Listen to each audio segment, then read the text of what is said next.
बिजली के बढ़ते हुए दाम और उससे परेशान अवाम, लेकिन बिजली के हवाले से कुछ ऐसे फैक्ट्स निकलकर सामने आ रहे हैं जिन पर एक आम आदमी जो है वो तो हैरान और परेशान है ही। मुझे भी काफ़ी हैरानी और परेशानी इस चीज़ के ऊपर हुई है, क्योंकि खबर इस तरह से है जी कि मुख्तलिफ वजारतों और डिविजन्स के ज़िम्मे जो है वो करोड़ों रुपए के वाजिबात हैं। मुख्तलिफ वफाकी वजारतें, डिविजन्स और सरकारी इदारे बिजली बिलों के नादहिंदा हैं। यानी कहाँ आप एक आम आदमी से जो है वो बिल निकलवाने की कोशिश कि किसी तरीके से कुंडा कल्चर को ख़त्म किया जाए, बिल देने की एक रिवायत जो है वो पैदा हो और बिजली चोरी जो है वो ना हो, और कहाँ पर ये जो हुकूमती इदारे हैं वो खुद ही नादहिंदा हैं। उसमें वज़ीर-ए-आज़म की रिहाइश गाह है, दफ्तर खारजा है, FBR है, पार्लियामेंट हाउस है, फॉरेन सर्विस अकेडमी है, मतलब इतने अहम इंस्टीट्यूशन जो हैं वो। बुखारी साहब, आप ये जो सारी चीज़ें हैं इससे तो मेरे ख्याल में देख कर ये लगता है कि हमारे पास सिस्टम ही नहीं है। मतलब जो सिस्टम आपके अपने इदारों को नहीं ला पा रहा एक दायरे के अंदर, उसने आम आवाम को किस तरीके से इस चीज़ को मेक श्योर करना है कि वो बिल दें। देखिए, मुझे तो इस बात में बहुत हैरत है कि हम इतने दिनों से प्रोग्राम किए जा रहे हैं कि बिजली के बिलों की रिकवरी के लिए बिजली के नादहिंदान जो नादहिंदा हैं उनकी रिकवरी के लिए आप क्रैकडाउन करें। वो हमें तो शर्म आनी चाहिए कहने की, मुझे तो शर्म आ रही है ये। अब भाई इंडिविजुअल को अगर आप पकड़ेंगे, किसी ने 5,000 देना होगा, किसी ने 10,000 देना होगा, किसी ने लाख देना होगा।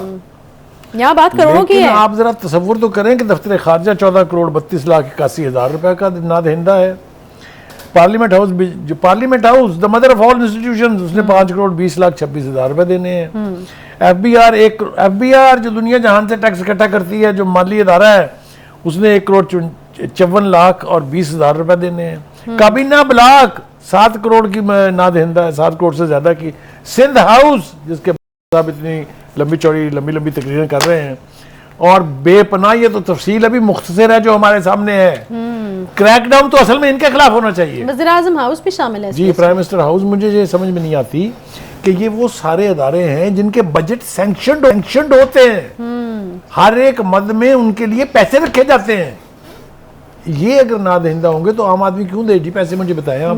मेरा तो नहीं ख्याल कि इन तफसीलात के बाद एक आम आदमी मतलब मैं अपने गिरेबान में ही झांक नहीं रहा और दूसरों से मैं तवक्का कर रहा हूँ कि वो वॉलंटियर करें, मुझे पैसे दें।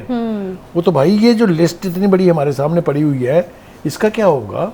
ये तो बहुत शर्मनाक सूरत हाल है। ये जो सूरत हाल है, इसको देखते हुए तो लगता है कि हम कभी भी लोगों के अंदर वो एहसास जिम्मेदारी नहीं पैदा कर पाएंगे कि आप बिल दें, टाइम से दें, बिजली चोरी ना करें, जब इदारे ही जो हाँ, मतलब औरों को नसीहत, खुद मियाँ नसीहत, ये तो अजीबो गरीब किस्म की सूरत हाल है।